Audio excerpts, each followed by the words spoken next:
macht ein Buch zu einem Buch? Ist es einfach etwas, das Informationen enthält und vermittelt? Oder hat es etwas mit dem Papier, dem Einband, der Schrift, der Tinte, dem Gewicht und dem Geruch der Seiten zu tun? Ist das ein Buch? Wohl eher nicht. Aber das? Um das zu beantworten, müssen wir zurück zu den Anfängen des Buchs und verstehen, wie es etwas ausmacht, das mehr ist als die Summe seiner Teile. Das früheste Objekt, das wir als Buch bezeichnen, ist der Kodex, ein Stapel gebundener Seiten. Aber der eigentliche Wendepunkt in der Geschichte des Buchs war Johannes Gutenbergs Druckerpresse im 15. Jahrhundert. Das Konzept beweglicher Lettern war schon viel früher in östlichen Kulturen erfunden worden, aber Gutenbergs Presse hatte einen tiefgreifenderen Einfluss. Plötzlich kontrollierte nicht mehr die elitäre Mönchs- und Herrscherklasse die Reproduktion von Texten. Botschaften ließen sich leichter verbreiten und man konnte ständig neue Kopien herstellen, weshalb in ganz Europa Druckereien entstanden. Das Produkt dieses bibliografischen Booms ist uns in mancher Hinsicht vertraut, in anderen aber auch ganz und gar nicht. Das Skelett des Buches besteht aus Papier, Schrift und Einband. Vor mehr als 2000 Jahren wurde in China das Papier als Schriftträger erfunden und löste das ägyptische Papyrus ab.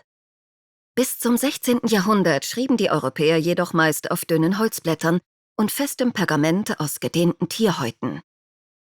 Schließlich ersetzte das Papier in ganz Europa Pergament für die meisten Drucksachen, weil es in großen Mengen billiger war.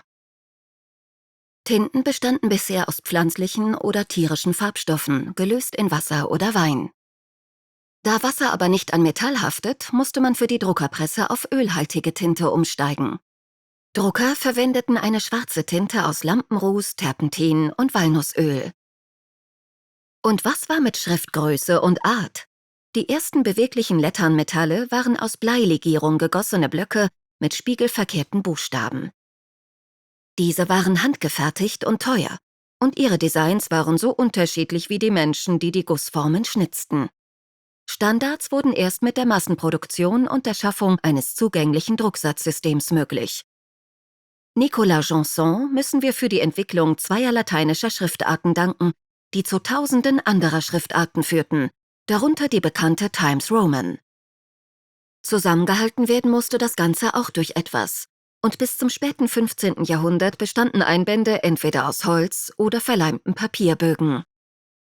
Diese wurden durch Pappgewebe ersetzt, die man im späten 17. Jahrhundert für hochwertige Einbände verwendete, sich jedoch später zu einer preiswerteren Option entwickelten.